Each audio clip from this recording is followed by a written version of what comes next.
민수기 22장 31절부터 40절까지 말씀을 한 절씩 교독하시겠습니다.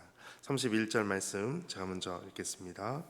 그때 여호와께서 발람의 눈을 밝히심에 여호와의 사자가 손에 칼을 빼들고 길에 선 것을 그가 보고 머리를 숙이고 엎드리니 여호와의 사자가 그에게 이르되 너는 어찌하여 내 나귀를 이같이 3번 때렸느냐? 보라, 내 앞에서 내 길이 사악함으로 내가 너를 막으려고 나왔더니 나귀가 나를 보고 이같이 3번을 돌이켜 내 앞에서 피하였느니라. 나귀가 만일 돌이켜 나를 피하지 아니하였다면 내가 벌써 너를 죽이고 나귀는 살렸으리라.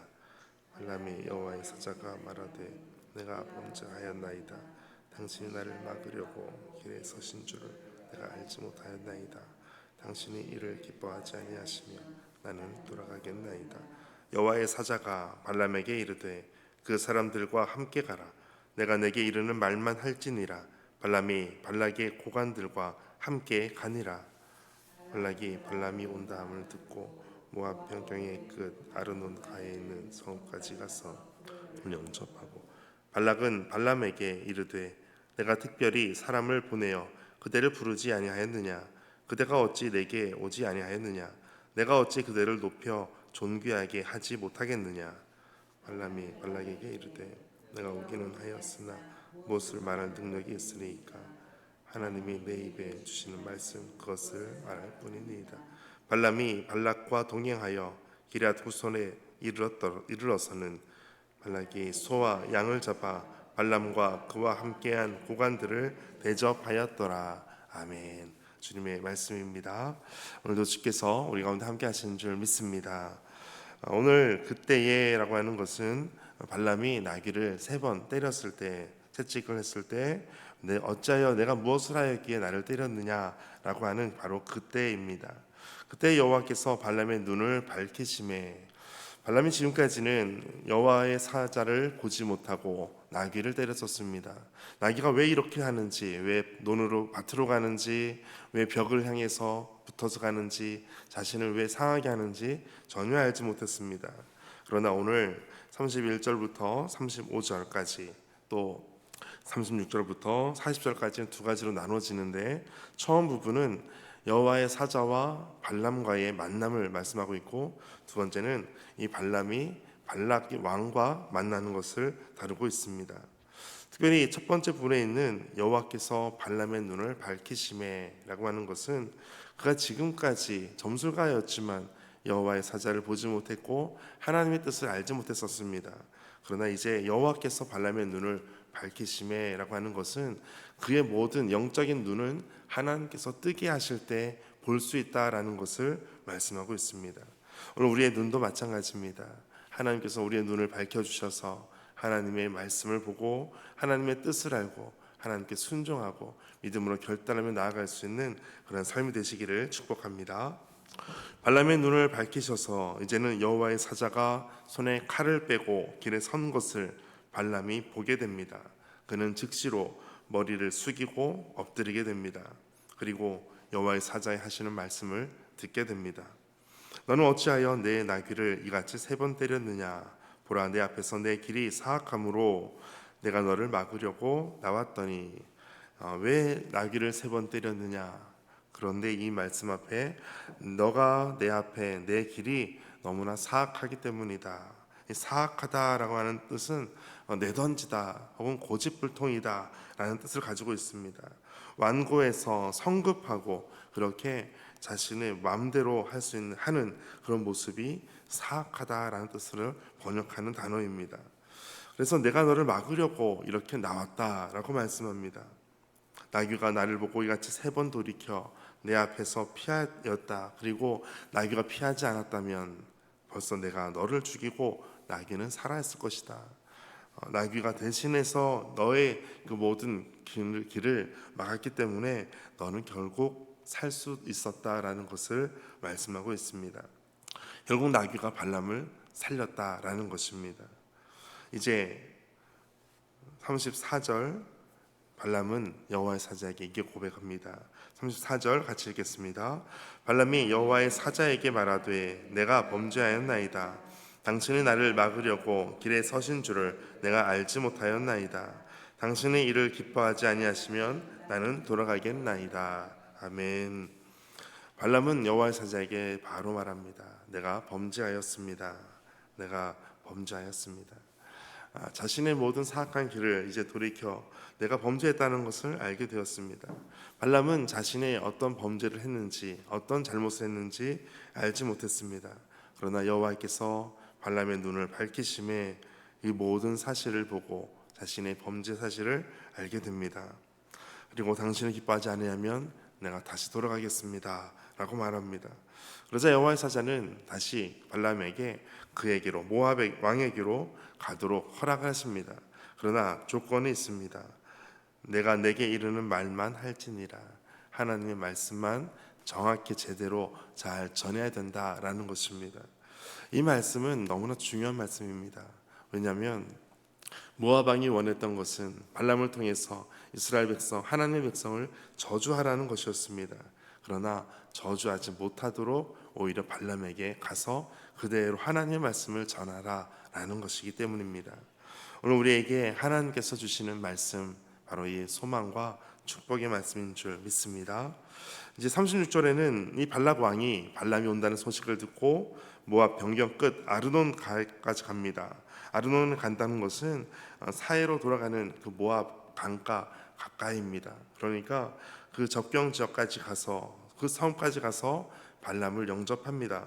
그리고 왕이 직접 나갔다는 것만큼 중요한 사실이 없습니다. 그리고 발락은 발람에게 내가 사람을 보내었고 당신은 왜 오지 않았습니까?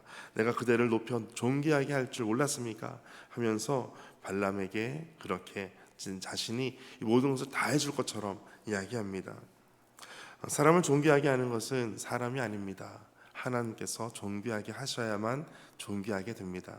하나님께서 우리를 가치 있게 가장 존귀하게 여길 수 있는 것은 하나님께서 그렇게 예수 그리스도를 통해서 십자가에 죽으실 만큼 그렇게 우리를 사랑해 주셨기 때문입니다.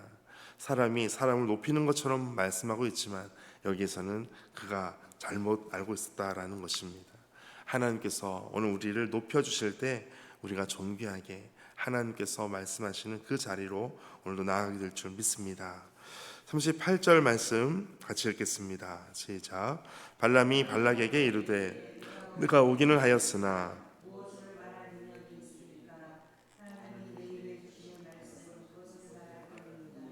아멘. 내가 오기까지는 했지만 무엇을 말할 능력이 나에게 없습니다. 사람이 그렇게 자신을 높여주겠다고 말하면 보통 사람은 으쓱해서 내가 뭐든지 다 말해주겠습니다라고 할 정도가 될 텐데 발람은 여기까지 오는 과정에서 여호와의 사자를 보게 되었고 자신의 죽을 고비를 넘기고 왔다라는 사실을 알게 되었습니다. 그래서 내가 오기는 왔으나 무엇을 말할 능력이 있습니까? 내가 그럴 능력이 없습니다. 하나님이 내 입에 주시는 말씀, 그것을 말할 뿐입니다. 자신이 좀 더 이제 위치를 정확하게 알게 됩니다. 발람의 이 낮아짐은 하나님의 말씀을 들었기 때문입니다. 오늘 우리가 주님 앞에 겸손할 수 있는 이유는 하나님께서 우리에게 말씀하시기 때문입니다. 날마다 주의 말씀을 들을 때 우리는 그때 비로소 겸손해질 수가 있습니다. 자신이 잘난 것처럼 보여도, 자신이 무엇인가 다 아는 것처럼 보여도 결국은 하나님께서 그 모든 발걸음을 인도해 주셔야지만 가능하다는 것을 믿고 나아갈 때 우리는 그때 겸손하게 나아갈 수가 있습니다. 이제 발락이 동행하여 기럇 호솔까지 이르게 됩니다. 발락은 소와 양을 잡아서 저 제사를 지내고 또 발람을 위해서 그와 함께한 고관들과 함께 대접하게 됩니다. 이제 발락 왕이 발람을 만나서 어떻게 일이 이루어지는지를 계속해서 이제 다음 내일부터 또 보게 될 것입니다. 오늘 사악한 길에서 주시는 하나님의 경고의 말씀을 듣고 그 모든 길을 돌이켜 하나님께 다시 한번 우리 모든 삶에 더욱더 발람처럼 더 주님께서 우리의 눈을 밝혀주셔서 함께 나아가게 되시기를 축복합니다. 함께 기도하겠습니다. 하나님, 우리의 영적인 시각이 열려서 하나님의 뜻을 알고 또 겸손하게 낮아지게 하여 주옵소서. 하나님을 따르는 것 같지만 여전히 세상 가치관에서 벗어나지 못한 우리의 이중적인 모습이 있다면 주께서 용서하시고 또 유혹에 빠져 욕심을 채우는데 하나님을 이용하려 하는 그런 모습이 있다면 용서하여 주옵소서. 세상적인 가치관과 마음을 버리고 온전히 하나님의 눈으로 보고 생각하고 겸손한 자리로 나아가게 하여 주옵소서. 모든 말씀 예수님의 이름으로 기도하옵나이다. 아멘.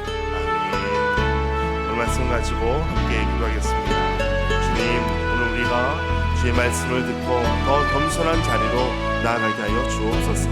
결코 자만하거나 오만하거나 교만한 자리가 아닌 겸손한 자리로 더 하나님을 찾고 하나님을 바라볼 수 있는 더 낮은 자리로 나아가게 하여 주옵소서. 겸손을 위해서, 그 겸손한 삶을 위해서 함께 기도하겠습니다. 하나님 아버지 감사합니다. 주님, 오늘 우리가 주님 말씀 앞에 겸손하게 나아갑니다. 주께서 우리에게 주시는 귀한 하루하루의 삶이 얼마나 귀한지, 또 하나님께서 말씀하시는 그러한 인생이기에 우리가 얼마나 귀한 존재인지를 다시 한번 깨닫게 됩니다. 하나님의 거룩하심이 우리에게 임하게 하시고 하나님의 겸손하심이 오늘 우리에게도 그대로 임해서 겸손하게 주님을 믿고 예수님을 닮아가게 하여 주옵소서. 주의 말씀 붙잡고 더 온전히 나아갈 수 있도록 주께서 임하여 주시고 하루하루 말씀하시는 주님의 음성을 따라 오늘도 겸손하게 나아가오니 주께서 도와주시고 우리 안에 어떠한 자만과 교만이 불쑥불쑥 튀어나올 때에도 더욱더 성숙하게 또 주의 말씀 붙잡고 더 겸손해질 수밖에 없는 그런 상황 속에 더욱더 나아갈 수 있도록 함께하여 주옵소서. 주님, 우리 안에 이와 같은 겸손의 모습으로 예수님을 닮아 더욱더 믿음으로 나아가게 하시고 믿음의 결단과 또 주님께 말씀하시는 그 말씀의 순종함으로 끝까지 나아갈 수 있도록 함께하여 주옵소서. 주님 감사합니다. 주께서 인도하여 주옵소서. 다시 한번 기도할 때에는 하나님, 우리가 가려고 하는 어떠한 사악한 길이 있다면 주께서 우리의 눈을 밝혀주셔서 이 모든 길로 돌이키게 하시고 오직 주를 향하여 더 가까이 더 많이 오직 주님만 향하여 나아가게 하여 주옵소서. 주님의 은혜를 구하며 함께 기도하겠습니다.